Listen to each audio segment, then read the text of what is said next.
This is NRT's Dialogue. دیالۆگی ئەم جارە بە بەشداری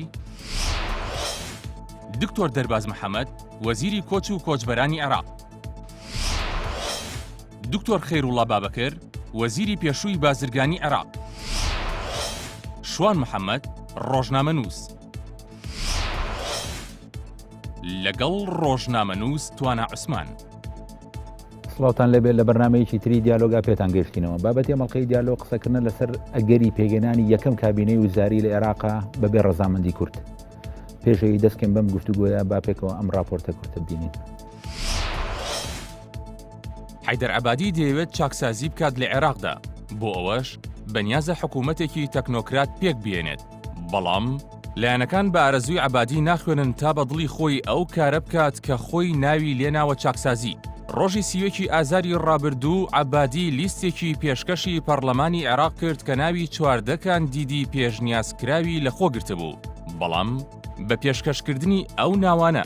بۆ کابینە نوێەکەی، عەبادی دەرگای کێشەیەکی گەورەتری کردەوە کە ئەویش هەست بە پەراوێزخستنی لیستە کوردی و سونی و بەشێک لە لایەنە شیعیەکانە. ئەگەرچی پێشکەشکردنی ناوی کاندیدە پێشنیازکراوەکان لەلایەن عەبادیەوە بە دڵی لایەنەکان نییە، با بەشێک لە لایەنە شیعەکانیشەوە، چونکە بە پێوەر و فلتەری ئەواندا دیاری نەکراون. بەڵام پێشکەشکردنی ئەو کاندیدانە داواکاری سەدریەکانە و پشتیوانی زۆریشی هەیە لە شەقام. هاوکات فراکسیۆنە کوردیەکان لە پەرلەمانی عێراق دەڵێن پێویستە ناوی کاندیدەکان لەلایەن کورد خۆیانەوە دیاری بکرێت. بەڵام تا ئێستا عەبادی بە فەرمی وەڵامی ئەم داواکاری کوردی نەداوەتەوە. لە هەمان کاتیشدا لایەنە سونیەکانیش نیگەران و ناڕازین لەو لیستەی کە پێشکەشی پەرلەمانی کردووە و پێیان وایە ئەو کەسانە کە عەبادی کاندیدی کردوون نوێنەرایەتی سونەکان ناکەن، چونکە بە فلتەری لایەنە سونیەکاندا نەڕۆشتون و دەترسن لە داهاتوودا ملکەتی داواکاری لایەنە سونیەکان نەبن. هەرچی لایەنی شیعیشە بەگشتی لەگەڵ چاکسازیەکانی عەبادی و پێکەنانی حکوومەتی تەکنۆکراتدان. بەڵام بەشێک لە هاوپەیمانانی نیشتیمانی نیگەرانن، بەتایبەت ئەو لایەنەی کە سەرجەم وەزیرەکانیان لا دەبرێن. هەروەها بەشێکیان داوا دەکەن کە عەبادی خۆشی لا ببرێت، چونکە ناکرێت سەرۆک وەزیرانێک کە حیزبیە و پێشتر حیزب دیاری کردووە ئێستا خۆی سەرۆکی کابینەیەکی تەکنۆکرات بێت. لە ئێستادا عێراق لەبەردەم دوو ئەگەردایە، یان ئەوە تا حکوومەتی عێراق بە هەمان شێواز و ڕێچکەی ساڵانی پێشووی خۆیدا دەڕوات، یان مۆدێلێکی نوێی تەکنۆکراتی ناحیزبی تاقی دەکاتەوە کە پشت و پەنای حیزبەکان نەبێت و بە شێوەیەک نەبێت کە لەبەر گوشار و ڕێگری حیزبەکان ئیشیان لەبەر نەڕوات.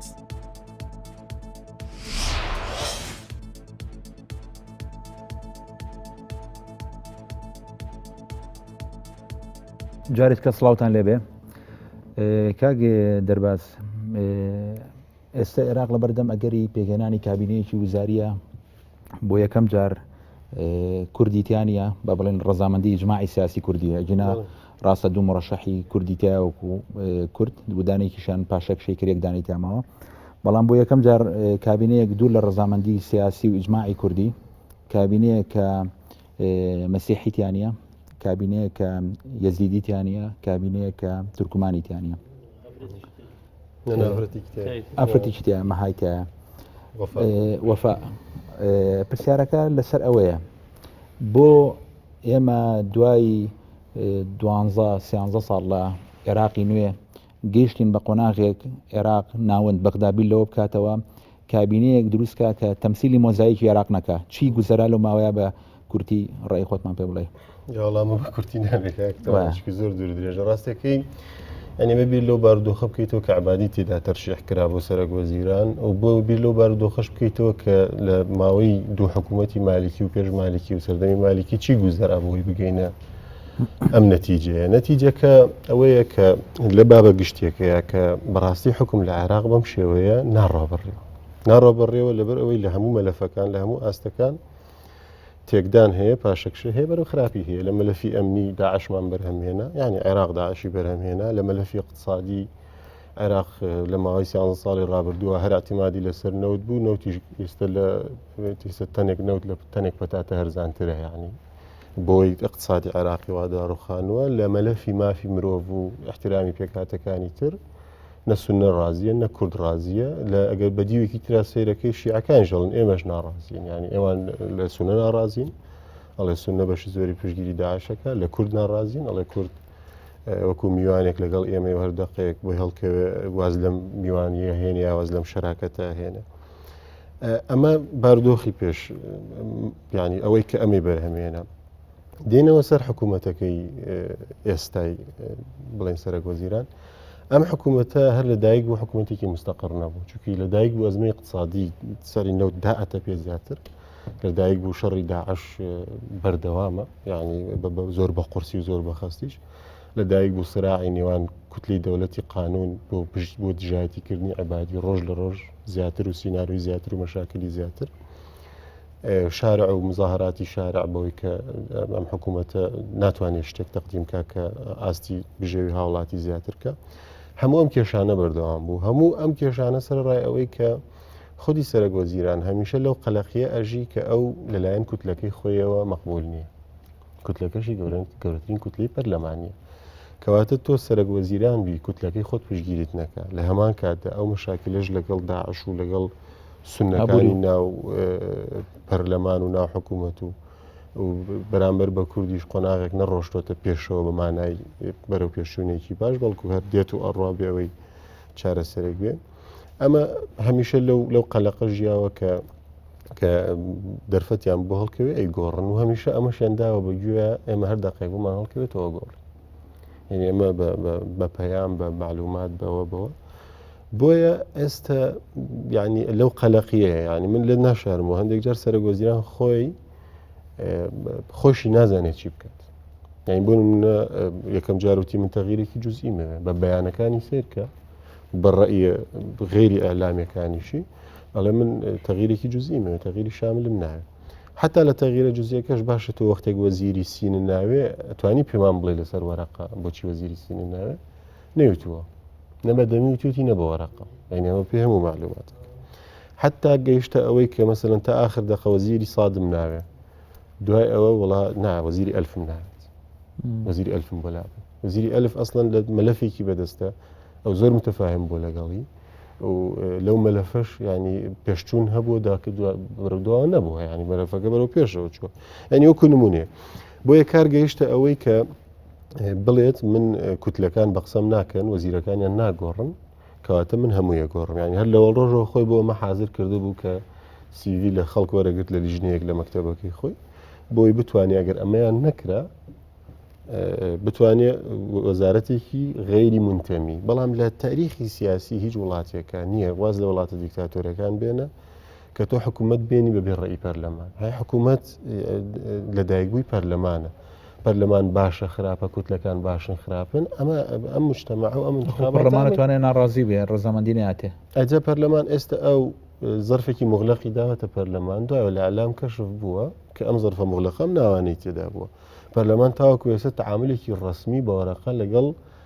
حکوومەتەکەی بڵین لەگەڵ سەرک وەزیران نەکردووە مەسەلەن ئەو نەیوتووە کاکە من ئەم ڕیزە وەزیرانە کە 22 وەزیرن با ئیقالە بکرێن ئەم وەزارەتانە دەمجەکەم ئەم وەزیرانە خەمە سەر ئەم شوێنە ئەم 16 وەزارەتی کە هێڵمە تاوەکو ئێستا ئەمە بەنووسین نەوتراوە یعنی تۆ پەرلەمان بۆی حکوومەتەکە هەڵەوەشێنێتەوە ئەبێ سەرک وەزیران بڵێ کاکە من حکوومەتەکەم هەڵەوەشێنمەوە و ئەمە بەدیلمە بۆ حکوومەتەکەی تر ئێوە ڕازیە بنیا ڕازیە من پەرلەمانیش بریتیە لە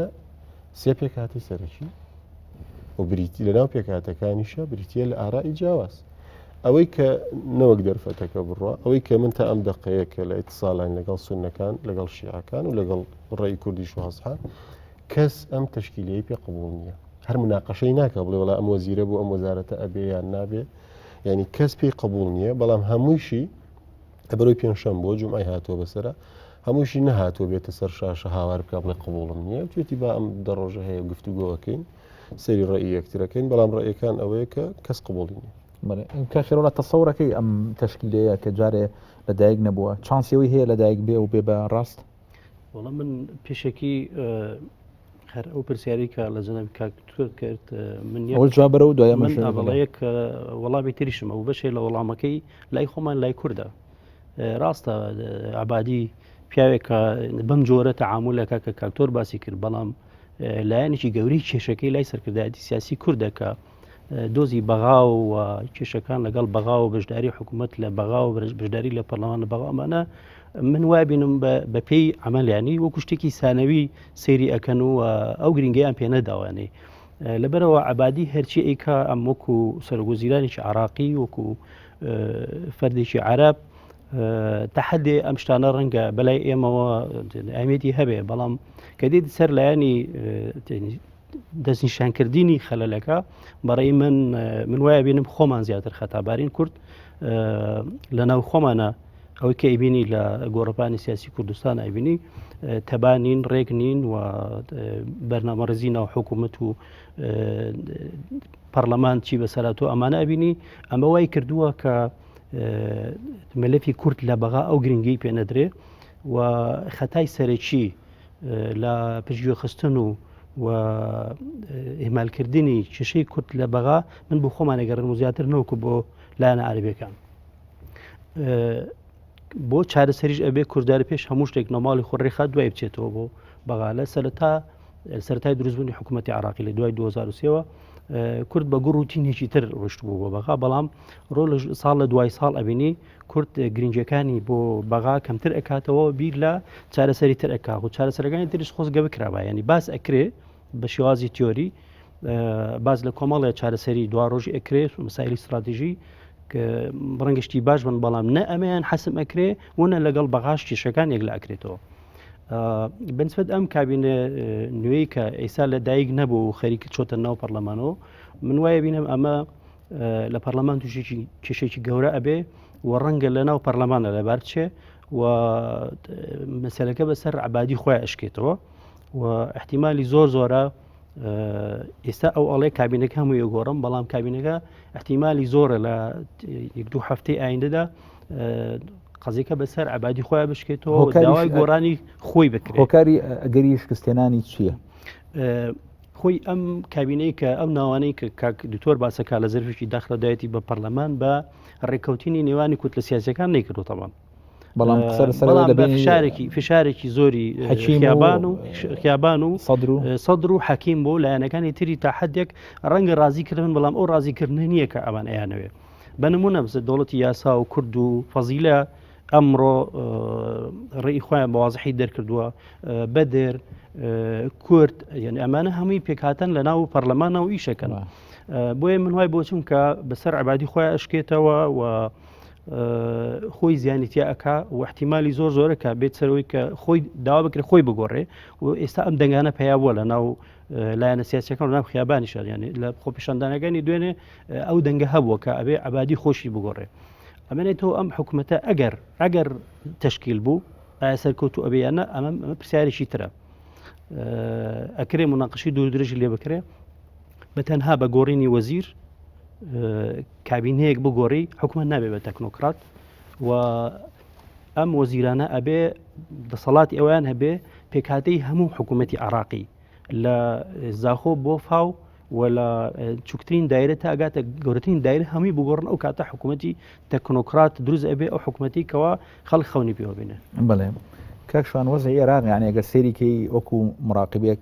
هەستەکەی لە قۆناغی مەخازێکە ژانگرتنێکە یعنی شتێکی تازە لە دایکە بێ خەریکە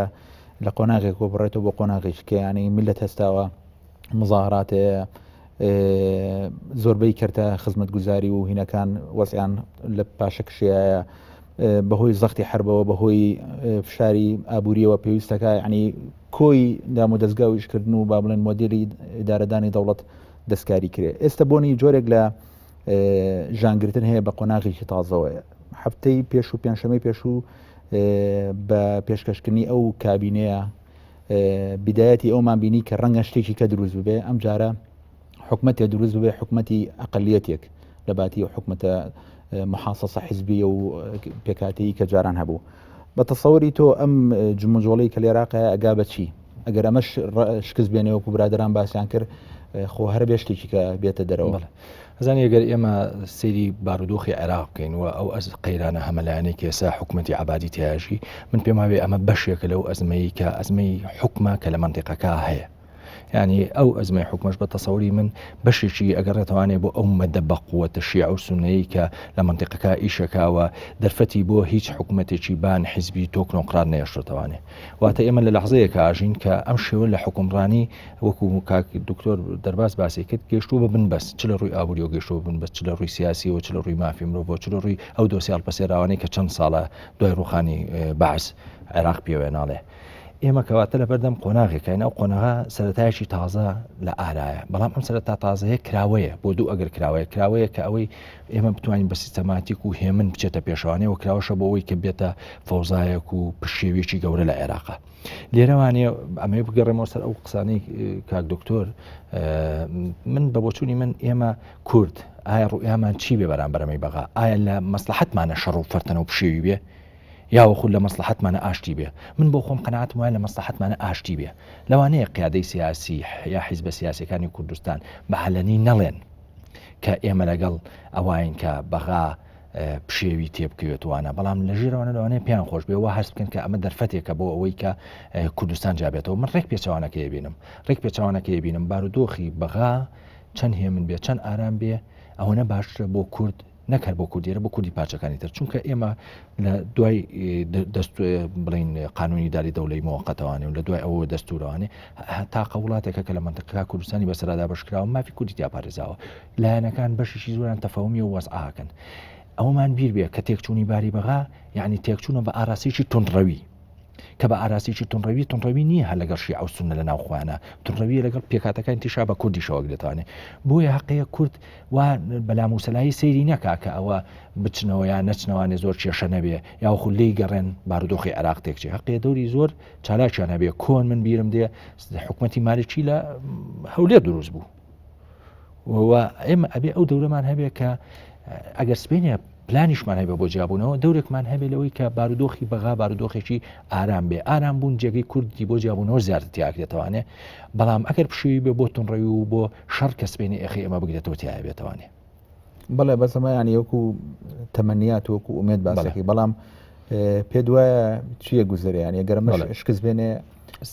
پەنا بۆ چیە ئێمە لە بەردەم دە بارودۆخەکەین بارودۆخەکە هەنیچیان بە تێگڕای هەڕەشە لە پرۆسی سیاسیەکە لە عێراقا ئەو وتارەی کە عادل عەبدولمەهدی نووسیبووی هەمووی هەفتەیە لەمەوە پێشکە ئەڵێ من پیان وتم ئاگاداریان کردمەوانێ لە مەسئولێک و ناوی مەسئولەکەی نەبردووە کە پێویستە دەستور لاخرێ و پەرلەمان داخرێ ئەو داخرێ ئەمە بۆ خۆی ئاماژێکی زۆر خەتەرە تقریبەن هاوشێوەی ئەوی کوردستانە پەرلەمان پەکەوێ حکومەت ئەفلیج بێ باشە لەم حاڵەتە ئەوەی من تێگەم بەپێی هەنێ زانیاری لامە ئەمریکیەکان لەسەر خەتن لەگەڵ قیادەی عێراقیە و من قەنات شوایە ئێرانش مەسلحەتی لەمانە بێ چۆن ئەوەی معلوماتی من هەبێ ئەمریکیەکان لەسەر خەتن لەگەڵ عەبادیە بایدن پەیوەندی پێوە کردووە هەروەها لەگەڵ دکتۆر فواد معسوومە و هەروەها لەگەڵ سەلیم جەبوریشە پیانوتون ئەم سێشتە خەتی سوورە یەکی چەند لەوانە مەسەلەی دەستورە کە نابێ شتێ بکەن لە دەرەوەی دەستور یەکیشکیان مەسەلەی ئەوەیە کە پێکاتەکان احترامی نەگیرێت چ لە حکومەتی ئایندا بێ و چ لە پەرلەمانە بێ خاڵی سێمیشان پەخستنی پەرلەمانە واتە بە شێوە لە شێوەکان ئیجماعێکی دەولی و من قەناعەتی شومایە کە ئەمریکا قسەیەکە ئەوروپاشی لەگەڵایە کە ئەم سێشتە بمێنێتوانێ موقفی ئێران چیەکە موقفێکی زۆر حاسمە لەو مۆزوعە بە تەسەوری من موقفی ئێران من هەستەکەم ئێران نیگەرانە لە هاوپەیمانەکانی لە مەنتیقەکە چ کورد بێ چ شیعە بێ ئێران نیگەرانە لە شیعە عێراقی چونکە شیعە عێراقی بەربوونەتە یەکتری و ئەوەی ئێستا ئەگوزارێنە ناو شیعە عێراقیە دوو ئیتیجاهەیەکیان لەوانەیە کاک دەرباز بە حکومی ئێستا لە بەغاژی ئیتیجاهەیەکە مەیلێکی زیاتر عێراقی هەیە تا مەیلی ئێرانی کە موقتەدا و حەکیمیش بە غیر مباشر ئەو شتاکە ئیتیجاهەکانی تریان کە لە مالیکی و لەوانی ترا خۆی بینێتوانێ ئیتیجاهەکەن ڕێک تەسلیمی ئێرانی بەڵام ئێران لە مەسلحەتی نییە شیعە تێکچێ وەروەکو چۆن لە مەسلحەتی نییە پرۆسی سیاسی لە کوردستان پێگەیوە بە کورتی و بە کورتی هەستەکرێنەوە جۆرە یەکتێگەشتنی لە بینی ئێران و لە بینی ئەمریکا هەیە کە مؤسساتی دەستوری بمێنێتوانێ بەڵام ئەمە هەرێشتا ئەگەرێکی کراوەیە بۆ بەردەم شارع چونکە زۆر جار شارع بە دوو مەرحلە ڕۆشتووە کاتوان ئەگەر بمبوری ئەو مەجاالەشم پێ بە دوو مەرحلە ڕۆشت و مەرحلەیەکیان چەپ و لیبراڵ و مەدەنیەکان مزارایان دەست پێ کردو لەسەرتاوانێ بەڵێ ئێستا نعرەیەکی تاعیفی تایە ڕاستە مختەدا خۆی وەکو کەسێکی عێراقی پیشانەیە بەڵام بەشێکی بۆ تەسویاتی ناوە پەیمانەتی نیشتیمانی و خۆبردنە پێشەوە خۆ بە قوتکردنە بۆیە ئەمەش ئەم شارع ئەشتا حکومەکە بە کۆمەڵی شتەوانێ لە هەموو حاڵەتەکان ئێمە لە بەردەم ئەگەری کراوین بەردووەکە برادران ئێمە یعنی چاوەڕێ ئەومانە کرد زۆرێکیش لە مراقبینی بواری عێراقی چاوەڕێ ئەوە کرد ئەو زەختی کە لەسەر عەبادی هەیە و لەسەر حکمڕانی هەیە لە عێراقا بێتە دەرێ بە نەتیجەیەکی تر یعنی ئەو چاوەڕێ و نەتیجەمان ناکرد کە پێنجشەممە بینیمان ئێمە پێمان وا بوو عێراق سێ مشکلی ئەساسی هەیە لەم قۆناغەیە مشکلی یەکەمیان گەورەترین مەلەفی مشکلە ئەوەیە کە مەسلەی ئاشبوونەوەی نیشتیمانی کە لە عێراقا پێکاتەکان بەتابەتی سون و شیعە لە شەڕان و کورد و عەرەب بینیان وەکو پێشتر باش نییە و ئەمە سەبەبی ئەساسی کێشەی داعش و شەڕی داعش ئیسفادەکردنە لە مەسلەی شەڕی پێکاتەکان دووهەم مشکلە لە عێراقا مشکلەی عیلاقی فیدراڵی نێوەند و هەرێمە کە پێمان وا بوو ڕوئایەک دروستە بێت لە مەخیریە پرۆژەیەک پێشکەشەکرێت طرحی پێشکەشەکرێت بۆ ئەوە ئەوشمان نەبینی سێهەم مشکلیان مشکلەی فەسادە عەبادی لە پرۆژەکەیە بازی بەسەر ئاژبوونەوەی نیشتیمانیایە کە سەبەبی هەموو مشکلەکانی عێراقا بازی بەسەر مەسلەی عیلاقی بینی فیدراڵی بینی هەرێم و بەغایە هیچ ڕوئایەک و هیچ پێشنیازێکی بۆ پێشکەش نەکرد هاتە سەر مەسلەی فەساد بە پێشکەشکردنی حکومەتی تەکنۆکرات هەموو ئانەی خەبیری مەسلەی با بڵێن بواری فەساد و گەندەڵین لە دنیاە ئەو خەبیرانەی کە شتەکانیان نەخوێنینەوە باز لەوە ئەکەن لە پێکاتی هەموو حکومەتێکە تەنها گۆڕینی کەسی سەرەوە کافی نییە بۆی کە تۆم مکافحەی فەساد بکەیت چونکە وەزیری ئێوە هەردووکتان وەزیر بوون و کاک دەرباز لە ئازال وەزیرە و پێشتری جەناب وەزیر بوو لە عێراق شخصی وەزیر بەتەنها ناتوانێت سەمامی ئەمانی ئەوە بێکە لە وەزارەتێکە فەساد ڕوونەیە ئەوەی وەزارەتەکان ئەبا بڕێەوە عادەتەن وەکیل وەزیر و مدیر عام و مدیری قسمەکانن تۆ بیت بەسەری وەزارەتەکان بگۆڕی بەبێەوەی ڕوئایەکە بێ بۆ مکافحەی فەساد علامەتی ئەمەی سێمیشیان زمانی ئەوە نییە کە تۆ بتوانیت کێشەی فەساد هەڵکەی من ئەمەیە پرسیارێکی دیاریکراو لە کاک دەرباز بکەم ئەم برادەرە عەبادی بۆ لەم سێ ئەم برادەرە عێراقیە ئەم هاوڵاتی عێراقیە بۆ بازی بەسەر ئەو مەلەفە گرنگانەیانە و لە مەسلەی فەسادیشە بۆ نیشتەوە کە بەس سەری وەزارەتەکان و بەس دەموچاوەکان و بەس ناوەکان بگۆڕێ والله ئەمە تەوان مەلەفێکی زۆر زۆر مهمە ینی هەموو ئەزانین لە بەغدا دیوانی چاودێری دارایی هەیە دەستگای نەزاها هەیە لە هەموو وەزارەتێک مەکتەبی مفتیش هەیە پەرلەمانیش بۆ هەموو کەیسێک یا با بڵێن بۆ هەموو قەتاعەیە کارتێک لیژنەی تایبەتی خۆی هەیە باشە تۆ ساڵۆنیوە کە سەرۆکی ئەم حکوومەتی چەند وەزیری ڕابردوو یا وەزیری ئێستا کە ئەگەر پێشتر وەزیر بوو بێتین توانیوتە بیگەیت ئیسپاتی بکە کە ئەمە بۆ هۆی ئەمەی کە مەسەرەن وەزیری سین بۆ هۆی ئەوەی کە ئەم کەرتە دواکەوێت چه ئەوەی ئێستا لە وەزارەتەیە ئەوەی پێشوو ینی تۆ کە سەرۆکوەزیرانی هەموو ئەم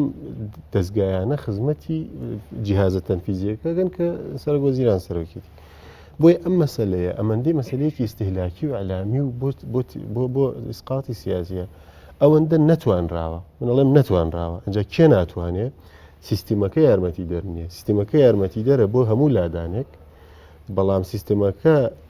ئەگەر کەسێک ئێوە ئیسلاح بکە غێر یەک فاسید داتە مەحکەمە یەک فاسد بەبێت تەسقیتی سیاسی چونکی هەندێک لە مەلەفەکان هەندێک مەلەفی ئەسڵەن هەر مەلەف نییە سەرەکی کابرا لەبەرەوەی خانوویەکی ئیجار کردەوە وەزیری BA پێشوو وەزیر تەکنۆلۆجیا سەردەمی پێش جەنابەت بووە لەبەرەوەی خانوویەکی ئیجار کردووە ئەمە چووە مەحکەمە و دوایەوە بەراەتی وەرگرت و هاتە دەرەوە باش نییە بەڵام تۆ مەلەفی نەوتە هەیە مەسەرە مەلەفی ئەمنیت هەیە وڵاتەکەت ڕووخا یعنی جێشێکن هیاری کرد تۆ نەتوانیوە قائیدێکی عسکەری یا وەزیری پێشووی دیفاع بەریتە بەردە بکە کە خۆکە جێشن هیاری کرد هەمووی مڵکی ئەم میلەتە بووە نییە هەمووی پارەی ئەم میلەتە بوو درابوو بەم چەک و تەقەمەنی و هەموو کڕۆڵی ئەم میلەتەش بوو بەهۆی ئەم قیادەی جێیشەوە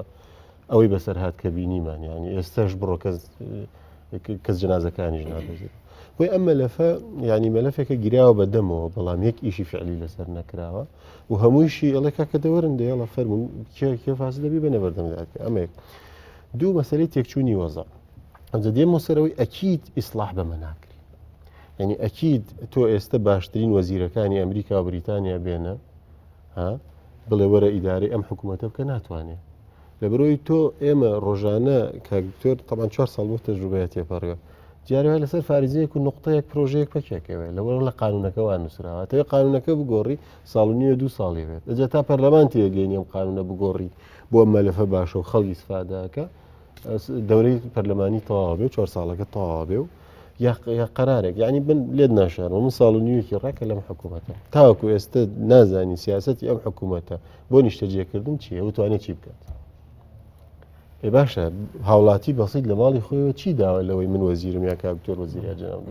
هاوڵاتی سەکەنیەوێت ئیسلاحی ینی سەکەنم بەرێ ئیسلاحی ینی پیشەم بەرێ ینی فڕستی عملم بەرێ ئەگەر وڵاتاتی بۆ ئەمە هینەکە نییە ینی ئەمە بیتی قەسیدەکە نییە بە قەدەرەوەی کە قەزیەکی سیاسی چی مەناوڕێک و دوای گەڕێنەوە بۆ قسەکانی گەران.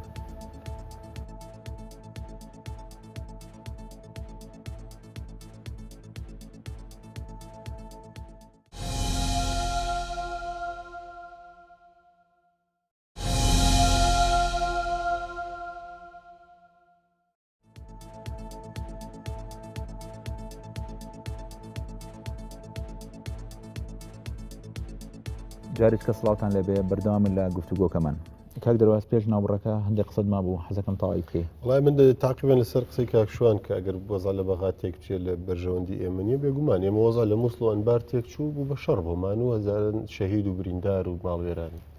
بێگومان ئەگەر وەزا لە بەغا شتێک بچێت ئێستا هیچ دەبێت ڕشتپیەکەی قسەی لەگەڵاکەی شەڕ دروست نەبووە لە بینی ئێمە و شیعە بەڵام بەیانی ئەم ڕشتپیە نەما لە هەموو کون و قوژبوونێکەوە تۆ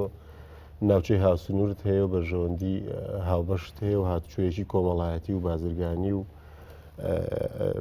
پاڵێن علاقەیەکی تاریخیە لە نێوان ئەم دوو ناوچەیە ئەکیید کە تێک بچێت بە ئاسانی خەتەکە دروست نابێت. هەستەکەی ئەو هەموو کورد هەموو قوتەی خسۆتە بەغاوە بۆی تێک نەچێ ئەمە لێرە ئەوە من تاوان هاوڕام لەگەڵ کاگتۆر باسی کرد کە کورد ڕۆژ بە دوای ڕۆژ ئێتیمامی بۆ عملی سیاسی لە بەغا کزە بێ لاوازە بێ هەتا ڕادێ ئەوەی هەستەکەین لەگەڵ ڕێزم هەندێک حزب هەندێک جار هەستەکە هەر تەرکی کردوانی بەرنامەکەی سەرۆکاتی هەرێم پێش هەفتەیەکە گربینی بێتێ بەڵێ زۆر بێ ئەهمیێتەوە باسی پێکێنانی کابینەکە شەکاڵێ و بەلاشمانەوە گرنگ بەڵێ ئەنجا ئەوە لە دیوێکە گۆڕینی کابینە چارەسەری کێشەی نێوان هەولێر و بەغدا ناکات چوی کێشەکە لەوە گەورەترە بەڵام لە هەمان کادا هاتنی عەبادی دەرفەتێک بوو چونکە عەبادی لە بری مالیکی هات یعنی بە باڵێن بە حساب وا خوێنرایەوە کە لە هەموو شتێکە جیاوازە لە مالکی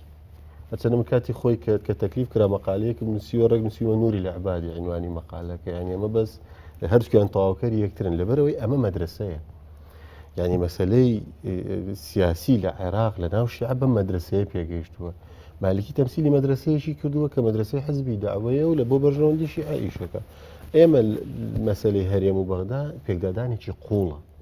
بەجددی پێکدادانێکی زۆر قوڵە پێکدادانن لەسەر سوڵتە لەسەر ثەروە یعنی لەسەر ئەم دوو سێکتەر هەر ئاساسیەیە حکوومەتی هەرێم ئێوێ بە ئاراستەی ئەوەی کە هەموو شتێک لەژێر دەستی خۆی بێت بەغداش تاوەکو ئێستا قەنەعەت بەمە ناکە قەنەعەتی بە ئەمری واقع کردووە بە دیفاکتۆکە کردوێتی بەڵام قەنەعەت بەوە ناکە لەژێر خاکی دەسەڵاتی ئەوە ئەم هەموو سەربەخۆییە بۆ کوردستان هەبێ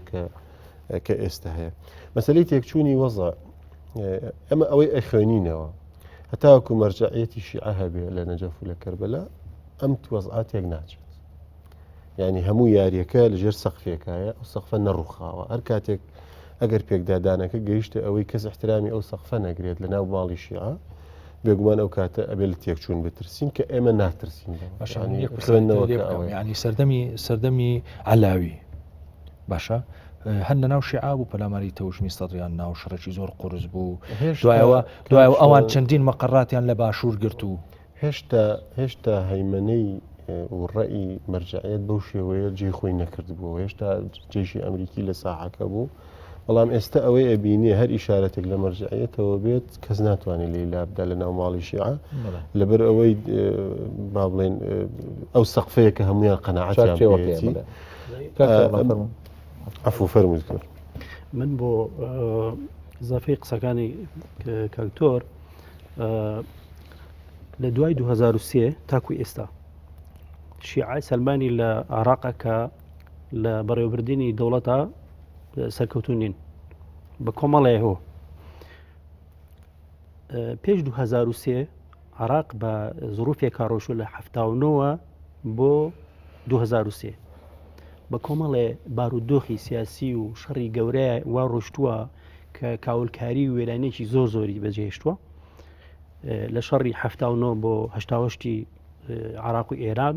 بیرتانە چی بەسەر ئەم وڵات هاتووە لە گرتنی کوێت و دوای ئەو ئابڵقەی ئابووری تا 2003 ئەمە وای کردووە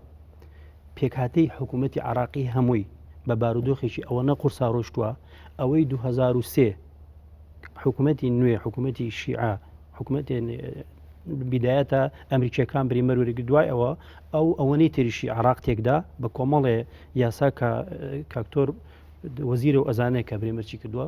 ئەمەوای کردووە عەرەب ئەڵێن تەریکە ثەقیلە یعنی بارێکی زۆر قورس لەسەر شانی ئەو تەیافەیە ئەو دەسەڵاتەیە کە لە دوای 2003 حکم بەڕێوە بە بەداخەوە ئەوەی کە لە 2003ەوە هاتووە تاکو ئەمڕۆ لە ڕووی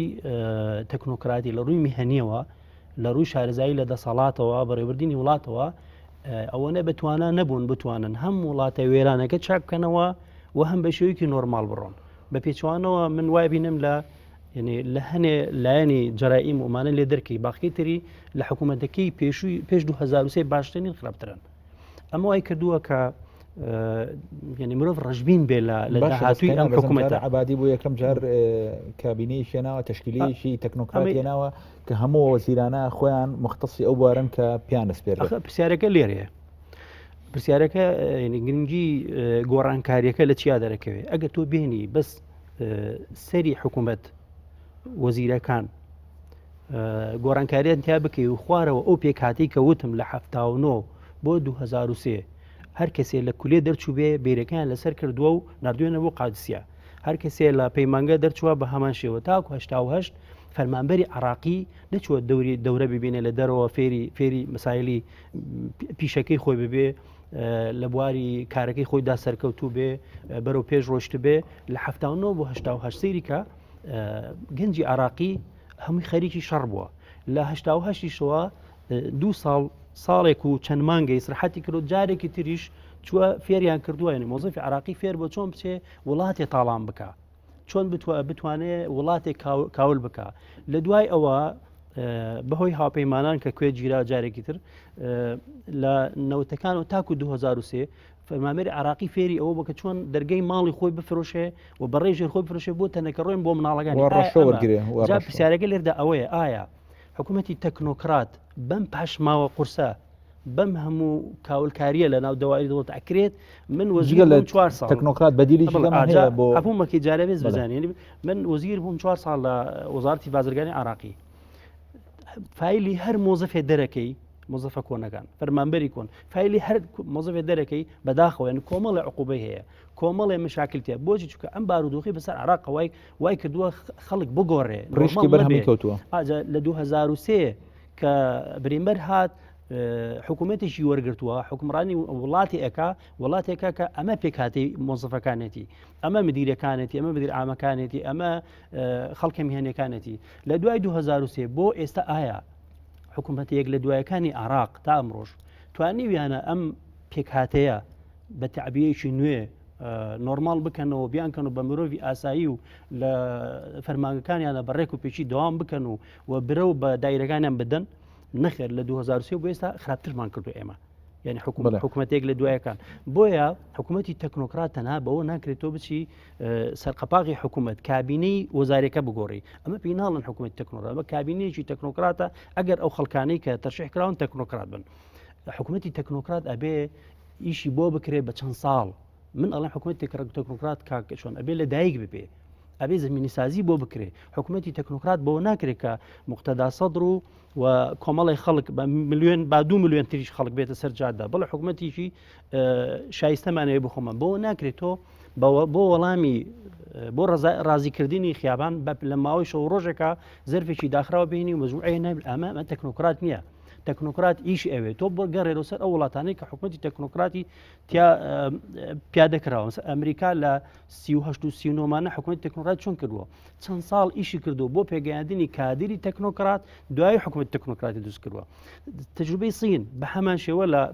پەنجاب بەرەوسەر حکوومەت تەکنۆکراتیان بە هەمان شێوە دروست کردووە خەڵکی تەکنۆکراتیان دروست کردووە لە وڵاتی خۆیان دەورەیان پێبینیون و هزارەها خەڵک لە سین و نردویانە بۆ ئەوروپا بۆ ئەمریکا دەورەیان پێبینیون ئەمانەیان گەڕانۆنەتەوە ئەوجە دوای حکوومەت تەکنۆکراتیان کردووە ئەرێ خێرە من لە شەو ڕۆژێکە بەس بۆ ئەوەی شقامی عراقی سکوت بکەم بۆ ئەوەی فشارەکانی مقتەداکەم کەم و بۆی فشاری خەڵکی ترکەم و بۆ ئەوەی هەنێ مەرامی تر هێجێبەجێ کەمە لە زەرفێکا کۆمەڵی ناو بێم لەمە حکوومەتی تەکنۆکراتە بەڕێ من ئەمە حکوومەتی تەکنۆکرات نییە. بڵێ کاکشوان لەسەر مۆزوعی تەکنۆکرات ینی ئێستا وەکو کاخێڕۆڵا باسی کرد ینی ڕاستەکە مۆزوعی تەکنۆکرات وای لێ هاتووە ینی کابرا وەکو ساحر سەیرانەکرێت وەکوی کە ئەم تەکنۆکراتانە ئەتوانن سیاقاتی ئیداری و دامودەزگایی عێراق ڕێکەنەوە لە کاتێکە تەکنۆکرات دەبێت تۆ مؤسساتی تەکنۆکراتە بێ ئیجوکیشنەکەت و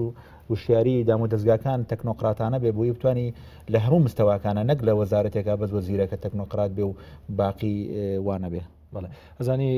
خۆی حکوومەتی تۆکنۆکرات لە عێراقا و حتا لە کوردستانی شابە مع سیاقاتی جیاجیایی جیاوازی لە کوردستانە ڕوبەڕووی کۆمەڵی هەڕەشابێتەوە یەک لەو هەڕەشە گەورانەی کە حکوومەتی تۆکنۆکرات لە عێراقا دەبێتوانێ دوور مەڕۆ محاسەسەی تایفیە دابشکردنە تایفیەکانە و لە ناو ئەویشا دابشکردنی حیزبیە چۆن ئێستا ئێمە گەر سەیری وەزارەتی گواستنەوە و گەیاندنی هین بکەین گەیاندنی عێراق بکەین پێشتری عادی عامری لێ بووە ئێستا باقری لێ باشە هەموو مۆزەفەکانی سەر بۆ حیزبن وەشیعەن و سەر بۆ حیزبن و تۆ کەسێکی تۆکنۆکراتدا ئەنی لەسەری هیچی پێ ناکێ ماوەیەکیان وەزارەتی خارجی هەمووی کووردە تۆ کەسێکی تۆکنۆکراتدانی هیچی لەسەر ناکرێت ئەمە ئەو هەڕەشانەیە کە لە لێرەش هەیە لێرەش تۆ حکوومەتێکی کابرایکی ئیسلامی کە بە وەزیری فلان وەزارەت کە بەدەست پارتیەوە بە بەدەست بێچێتەوە بۆ زۆر زەحمەتێکی پێ بکرێت چونکە هەیکەلەکە هەراموویینە خاڵێکی کە هەڕەشە لە حکوومەتی تۆکنۆکراتەکە مەسەلەی شەڕی داعشە چێ شەڕی داعشی کرد حاجی شعبی و ئەو حەسەن عەلەوی شتێکی زۆر جوانەڵێ ئەڵێ دوای ئەم مەرحەلەیە ئەوەی ئەرزێک دێت لە عێراقا ئەوەی سوڵتاتێک دێ بەدەستەوانێ ئەوەیە کە شەڕی کرد نەوەکو ئەو خەڵکە تۆکنۆقراتە بیرۆکراسی کە لە ناو مؤسساتی حکوومەتە دانیشتوون بۆیە ئێستا ئەگەر ئاراستەی گۆڕانکاریەکان بە ئاراستەیە نەبێت شێوە دەستوری یاسایەکەی وەرگێ یەکی لەو هەڕەشانەی ئەکرێت لەسەر ئەو حکوومەتە ئەوەیە کە جەنەڕاڵەکانی حرب نفوسیان هەبێت لە شەڕا شتێکی تر من پێم خۆشە بچینە ناویوانێ مەسەلەی تۆکنۆقرات و کورد برادرینە ئەم دوو بەڕێزە وەزیرن و من پێم خۆشە زۆر بەڕاشکاوانە بێڵین لا لاموسەلایی و لەبێ گرنگجیدانی قیادەی کوردی بێ بەبغا لە هەر شێوە لە شێوەکان بێ من قەناعەتم وایە ئێمە دوو نموزەجی وەزیرمان تەقدیم کردووە بۆ حکوومەتی بۆ کورد لە حکوومەتی عێراقا یەکی چند وەزیرێکە کە دەستی بە کڵاوەکەی و گرتووە من ناڵەمیشی نەکردووە دەستی بە کڵاوەکەی گرتووە کە گەندەڵی ڕوبەڕووی نەبێتەوە و وەزیرێکی ترمان هەیە نموزەجی ترمان هەیە کە وەزیرێکە بەڕاستی دنیای مەلەفی گەندەڵی لەسەرە و ئەمرە بەڕێزان نازانن لەوانەیە زۆرێک لەو وەزیرانەی کە ئێستا لە کابینەکانی پێشوا بوون مەلەفی گەندەڵیان لەسەر بێ ئێمە وەزیرمان هەیە دوور مەڕۆ من لێرە بەڕاشکاوانە یڵێم یعنی لە بە حکمی ئێمە جیازێکی ڕقابیمان نەبووە لە سەر مؤسساتی خەڵکەکەمان لە بەغا لەبەرەوە بە بەردەوامی داو عمل داعویە مڕ بووە یعنی چی ویستووە کردوێتی و هیچ کەس دەیپرسینەوە نەبووە بۆ نمونە ئێمە وەزیرمان هەیە چووەتە چی فلان شێخی چا کردووە بەڵام هەموو ڕۆژێ بە لێشا و باران نەبارە لەم هەرێمە لە هاوینا بۆ قەترێ ئەو بۆ فەلاحێچین بە ئاسمانە باشە نەهاتن دەستە دروستکەن وەزیرمان هەیە خانووی کڕیوە هی خانووی یەکێک لە سەرکردەکانی بەعەس دوای فرۆشتوتی بە سەفارەتێ بە 8 ملیۆن دلار قازانج ئەمە ئەوەیە کە من کابرای سەحەفی دێرەوانێ دەسم کەوتووە ئاخو چەند مەلەفی تری گەندەڵیمان هەبێ خۆ ئەو مەلەفی لەو ماوەی پێشوا ئەمریکا بڵاوی کردەوە بەشێکەوە وەزیرمانەیە لە قایمەی نەزاهە مەطلوب بۆ ڕۆشتە بۆ بڵێ وەجمەچیل وەزیرمان هەیە لەم شارە دانیشتو و نایەن بەدەستەوانێ اینجا ئەمە گەندەڵەکەی بۆ حیزب کریا بۆ خۆی کرد بێ لە نتیجا ئەو مەسئولەش وەکو شخصەتی قانونی ئەو مەسئولە بێدەی بۆیە ئێمە دوو نموزەجمان تەقدیم کردووە ئالێرەوە ئەمە ئەبەسمەوانێ بەو تەخوینەی کە ئێسەی ئەو خەڵکە تۆکنۆقراتاکرد بەناو تۆکنۆقراتاکرد من ناناسم بەڕاستی کە لە بەغاین کراوە هەمووی پێڵێ ئەمە وەکو ئەو وەزیرانەی لە سەردەمی بەعسە بەڕاستی وانە من بۆ خۆم لێرەوە لەم وانە ئەگەر ئێمە بتوانین لە سا 20 وەزارەتەکان وەرگین کە ئێستا 16 وەزارەتە ئابادیەوی کا بە 16 وەزارەتەکە لە سا 23 وەزیرەکە ئێمە ئەگە بتوانین 3 وەزیری تۆکنۆقرات با حیزبی نەبێ چ کێشەیتایە با مەلەفێکی پاچی هەبێ خەڵکیشی علمی بێ بتوانێت هەنێ شتکە با حیزبەکان پرگیری بکەن بۆ ئەم تەخوینە بکرێ شوانەوەی قسەیەکەن با من دیفاعیان لێ بکەم نوێنەریان لێرە نییە ئەوانەی قسەیەکەن ئەڵێمە دووبارەکردنەوەی تەجروبەی تا محەدین معروفە کە لە ناوەندەوە بەغا بەبێ پرسکردن بە میلەت لە ڕێی ممثلی ڕسمیەکانیانەوە کە حیزبەکان تێوە نەتەوێت ینی دەنگی خەڵکیان هەیە پارتی یەکێتی گۆڕانی ئیسلامیەکان ینی تۆ لەو قەنەواتە حیزبیانەوە مڕەشەح بۆ نێت علامەت وێ بازە بەسەر ئیرادەی ملەتەکە دا و لە ڕێگەیەکی ترەوە تۆ مڕەشەح وەرەگری بەبێەوەی هینی خەڵکی لەسەر بێ موافقی من ئێستا هەستەکەم چ لە ناو شیعە و چ لە ناو سونەوە لە ناو کوردیشا هەیە فشار هەیە لەسەر مڕەشەحانە لە کاتێکا کامەشتکی هەڵبەت پاشەکردنی مڕەشەحی نەوت لە دوهۆ ڕەنگە ئەمە بە تەسەوری من شتێکە پێشەلکردنی مافی مرۆڤە پێشەلکردنی زۆر قیەم و مەبادیە بەڵام پرسیار لەسەر ئەوەیە ئەگەر ئەم شخصانەی تەرشیح کراون بۆ نای یەکسە بۆ ڕەتێکیتەوە تۆ نەوتوانیوە نموزەجێکی جوان ئەم حیزبانە هەمویان حتا بەم ئاخریا بە معارەزە شەوانێک کە چۆتە ناو حکومەتوانێ هەر ئەسڵ جارە شەڕیان بوو لە خولی پێشوو یەک دوو وەزیر بەر گۆڕانەکەوتن هەر نایانهێشت باشە ئێستا بە گۆڕانی شوانە بۆ وەزارەتی شو ئەگەر کەسێکی ئێمە تۆکنۆکرات ئێمە مەرحلە لە مەرحلەکانی مەجلیسی حکوومەتگرا ئێمە پێوەکمانە بوو ناوی بەختیارەمین بوو وەزیری مافی مرۆڤ بوو چێ تێبینی هەیە لەسەری بەڵام مەبەستم چییە لە ڕێ قەنەواتە ڕسمیەکان و لە ڕێی بەڵام شخصێکی مستەقیل بوو ئێستاش من واڵێم ئەگەر ئەم حیزبانە مەلەفییان نییە لەسەر فلان ئیسم مەلەفی گەندەڵیە خیانەتە چییە بۆ ئێمە وەتەنیەت و شۆڕەجێڕی هەل لە خەڵکە حیزبەکە بینینەوە لە کاتێکە حیزبیەکان بە تێکڕای ئەو چەند ساڵی 2030 نموزەجی جوانە تەقدیم نەکردووە ها یان نموزەجی جاندا تەقدیم کردووە کە ئیشی کەمی کردو دەسی بە کلااوکەی گرتووە تووشی گەندەڵی نەبێ یان نموزەجیشتان تەقدیم کردووە قەبە و گەورە بۆ بە دەوڵەمەنی هاتوۆ کوردستان و کەسی ناتوان لێ پێچێتەوە بەڵێ کاک دەرباز لە حەزم زۆرە لەسەر بابەتە یەکەم ئالیەتی تەرشیح زۆر مهمە تۆ دی پرس بە کێ ئەەکەی لە کوردستان وەختێک کاندید دەبێت کاکە هیچ ناپرس بە مؤسساتە ڕسمیەکانی کورسان کە جامیعاتەکانن وەنیە دادگاکانە هیچ ناتۆ وەرە کاتێکی تەواوی بدەرێت تۆ ناکرێت لەبەرەوەی دەفعل بەلا بەس بۆی خۆم ڕزگار لە پڕچێ بڕۆی چوار ناوبێنی ئەو ناوانە شەزای لەسەر ئەساسێک تەرشیحکران لەسەر ئەساس هەر ئەو ناوانە تەقدیم کراوە یەک کەس ناوی تەقدیم کردو توانە وەرە بەس بۆی نەڵێن ئەم ناوانە کە من پێی ناڵم کابینەوە ڕاستی نەڵێ ئەم ناوانە کوردیتیانی ئەمە لەسەر بنەمایەکی لەسەر هیچ بنەمایەکی لەسەر بنەمای میهنیت نەڕۆشتووە لەسەر بنەمای پیشەی بوون ئەمە مەسلەیەک تر ئەگەر تو حکوومەتی تەکنۆکراتەوێت ئێوەرە ئێمەوە 2 ساڵ ئەم حکوومەتە هەیە تقریبان ساڵ و نیوەکە تۆ نەتوانێت مدیر عامێکی تەکنۆکرات بێنی کە عمودی فەقەری حکوم مدیر عامە یعنی ئێمە ینی چەندین وەزارەت داوای کردووە یەک لەوانە وەزارەتی ئێمە کاکە فراغم هەیە تەکنۆکراتە هەر بۆم پڕکەرەوە کاکە تەکنۆکرات بێ بەسەر چاو بەسەر باشتر بەڵام هەر بۆم پڕکەرەوە ئەو نەیتوانێت فراغەکان پڕکاتەوە لە کووردا بڵین لە کورد و لە عەرەب لە شیعە و لە سونە محاسەسەیە نا هەتا ینی کاکە خۆ ئەو ئەگەر بیوت بە کاکە ئەوە داینین بە موقت یعنی مەبەستەکە زین چییە مەسەلەکە ئەوەیە حکوومەتی تەکنۆکرات ئەبێ هەموو پەلوپۆکانی تەکنۆکرات بەڵام کاسێمە حکوومەتی تەکنۆکراتمان نەبوو بۆ لێ ڕخنە لە تەکنۆکرات بگرینە من کاکە من تەکنۆکراتم من ئەگەر هەموو دنیا بێت مناقەشەم کە لە من تەکنۆکراتر نیە وەکو شەخص ناڵێم ئەمە مەسەلەیەکی تر باسی سیاقی قانونی باسی سیاقی ئەنجومەنی وەزیرانەکەم ئێمە 13 ساڵە لەسەر بنەمای حزبی و لەسەر بنەمای محاسەسە کابینەی وزارات دروستەکەی یەک کابینە نییە لە عالەمە لەسەر بنەمای حزبی نەبێت یەک کابینە بۆ بێنە لەسەر بنەمای بەڵام کە لەسەر بنەمای حزبیە من پێڵی تەکنۆکرات تەرشیحەکە باو مناقەشێتەوە مشکلەکەوەی ئێمە وەجهی حزبیمان ناشرین بۆ یان ناشرینمان کردووە من لەو دوو جملێ ناتوانم ناخر تۆ ئەزانین چی جەناب ئێمە مشکلەکەی وەجهی حزبیمان ناشرین کردووە بەڵێ ئەزانین چی جەناب حکومەت هەیە حزبی نەبێ بەڵێ هەیە کاکە زۆر وڵات ئێستا بۆ تێنوانێ زۆر وڵات بە ئەزمەی گەورە ڕۆشون خەڵکانەوە تەکنۆکرات و ئیداری حکومەتی من نموزەجە بووێنەوە کاکە زۆر ئاسایە من لەگەڵتم بەڵام حزبی فائز لەسەر بنەمایەک تەحملی مەسئولیەتە کات ئەچێ یان ئەندامی سەرکردایەتێکی خۆی ئەهێنێ یا ئەندامێک لە خوارەوە هێنێ یان کەسێک هێنێ قەناعەتی بە بەرنامەی حزبەکەیە چونکە حزب حکوم ئەکات ئەمە بڕاوەتە ئێستا کاک دەرباس عەبادی ئەڵێ تۆ ناکرێ یەکێک بێنی مەبادئی ڕوون نییە بۆ باشە چێ ئەڵێ ئەڵێ تەکنۆکراتی سین تەوەجوهی ئەو لەگەڵ تەوەجوهی سەرۆگۆزیرانە یەکەگرێت کاک دەرباس یەک قەوسی بەسیط کاک دەربازانی هەشتیشم بینی من پێم خۆشە جەنابەت ینی بۆ تەواضعەوە وەریگرا ئەڵێ کەس لە من تەکنۆکرات نییە کاکە وانە يعني جنابت چەند دەورت بینی ولا مەجای ئاوارە جنابت بینیمە تۆ چزانانی تۆ پرسیارت نەکردو لە 5 ملیۆن ناتۆڵی من هەر خۆم هەم لەمە چۆن من پێتەڵێ من بینیومە بەس تۆ مشکلەکەەوەیە تۆ پرسیار ناکەی پێت وایە من ئەوە نیم ئەمە من ببوورە من نەموتوانیت بەڵام ئەو احتیکارکردنەکە من هەر هەم ئەنە مەبەستم تۆنیت کاکشوان مەبەستم ئەوەیە مشکلەکە ئەوەیە وەزیری پەروەردە دکتۆرا هەیە لە مەناهجە تۆ دێ وەزیرێکە هێنی ئەسڵەن دکتۆرانی لە پەروەردە پێشەڵی تەکنۆکرات یعنی مرۆشەحێک ینی ئەمەیە مەبەستم وی ئالیەتەکەی ئیشکردنەکەی بەڵام کاک دەرباز بە یارمەتیت من تەکنۆکرات بۆ وەزارەتە بەڵام وەزارەتێکی تر تەکنۆکرات عەبادی و تیمەکەی ئەڵێن ئێمە چەند ساڵە ینی با بڵێن کابینەکانی پێشتریش خەڵکێک لەبەر دەستمانە وەزیرە لە ئەنجمەنی وەزیرانە وەزارەتی هەیە نوێنەری حیزبێکە ئەندای مەکتەبی سیاسی حیزبێکە دایناسۆرێکە لەناو ئەنجمەنی وەزیرانە ناگەڕێتەوە بۆ ڕئیسی وزەرا خەڵکێکەیە وەکو عەبدولمەهدی خۆی قیادیەکی گەورەی حیزبیە جعفەری قیادیەکی گەورەی حیزبیە وشیار زێباری قیادی حیزبیە یعنی کابرا لەوانەیە خۆی بە مهمتر بزانێت لە ڕئیسی وزەرا ئەم کابرا لە ڕووی مەسلەکیەوە چۆن ئامادەیە جۆ لە ڕئیسی وزەرا بگرێت ئەوڵێ بۆ یەکەم جار منەمەوێ وەزیر موظف بێ موظفی ڕقمێکی پێڵەن موظف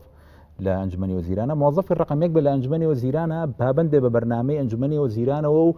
قوتبێکی سیاسی نەبێت کە پشت بە من نەبەستێ و بڕا زۆر طبیعی ئەگەر ڕێکەوێن لەسەری ئەگەر ڕێکەوێن لەسەری سەر لە نوێ ئەم مەهامە ئەدەینەوە بە تۆ وەرە ئێمە ڕازین کابینەیەک بێنە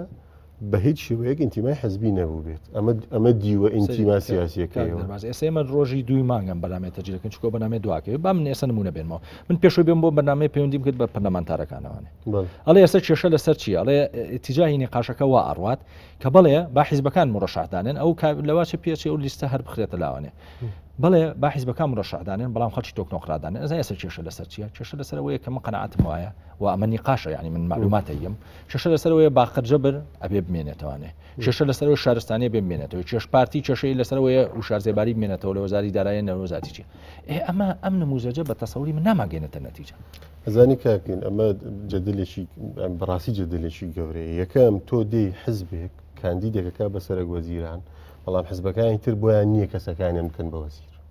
باشە ئەم بووەکەی بە سەرک وەزیران خۆ بڕۆ سەرک وەزیرانێک لە دەرەوە حزبەکانەوە بێنە تۆ بەچی ئەم مەلاکە ئەم پەریبوونە ئەدەی بە کەسێک لەدایک بۆ بە حزبی لەدایک بووە بەدایک بۆ ئەنتیمای شیعی هەیە لەدایک انتخابات خەڵکی تر 100,000 سەوتی هێناوە کاخیڕۆڵات 2 دقەمانەیە فەرموو ڕاکانی خۆ وەڵام من لەسەر مەسلەی نیازی بەڕێز عەبادی کە بەفعلی ئەیەوێت و بەنیازێکی پاک حکوومەتی تەکنۆکرات دروست بکە یاننا من خۆم یعنی پرسیارە ئەەکەم ئایا بە گۆڕینی 16 وەزیر حکوومەتی تەکنۆکرات دروست ئەبێ لەلایەکە کە زۆربەی لە سەدادەی مۆزەفی وەزارەکان چێکی هەڵگرتۆ بۆتە حەجری شعبی و سەرجادەی گرتۆ و شەڕی داعشەکە حکوومەتی تەکنۆکرات وا دروست ئەبێ ئێستا ئەوانەی کە حەجری شعبین ئەمانە چین خۆ خەڵکی بێئیش نین زۆربەی مۆزەفی وەزارەتەکانی ئێمە بوون من لە ئاخرین مانگەکانی وەزارەتە کابینەی پێشوو بیرمە بە سەدان پێشنیارم بۆ هات کە لە خوار مەدیر عامەوە مۆزەفێکی زۆر هەبوو داوانێکە بڕۆ ناو حەجی شعبیەوە تۆ باشە ئێستاش ڕەنگە هەروە بێ ئەو خەڵکی کە ئێستا چەکی بەدەستە و بۆتە حەجی شعبی نسبەتێکی کەمی بۆ دڵسۆزی و بەرگریکردنە لە ئەوەی ئەڵێن کە خاچی عێراق ئەمانە باوەڕ بکە زۆری لە وەزیفەکە ڕائەکە و کۆمەڵێ امتیازاتی تری هەیە وای کردووە لە حکوومەتدا دەرێ بۆتە حەجی شعبی ئایا چاکسازی وا ئەکرێ ئایا ئەمەی حکوومەتی تەکنۆکرات ئایا حکوومەتی تەکنۆکرات بەوە ئەکرێت کە سوپایشی ئەو سوپایی کە لە ئەنبار هەڵات و مووسڵی تەسلیم کرد و ئیعادە تەنزیم ئەکرێتەوە و بیکەیتە سوپایەکی ڕێکوپێک و کۆمەڵێ نەوەی نوێ جیلی نوێ بینتە ناو سوپاکە و تعبیەکی نوێی ئەسکەریان بکە یابینی لایەکی مۆزەفەکانی حکوومەت بکەی بە حەجی شعبی و پێشی بڵێ حکوومەتی تەکنۆکرات دروستەکەم بەڵێ زۆر سپاس خێرەڵا کاتەکەمان تەواو بوو بینەرانی خۆشەویست تاڵقێکی تری دیالۆگ شاد و سەلامت بن.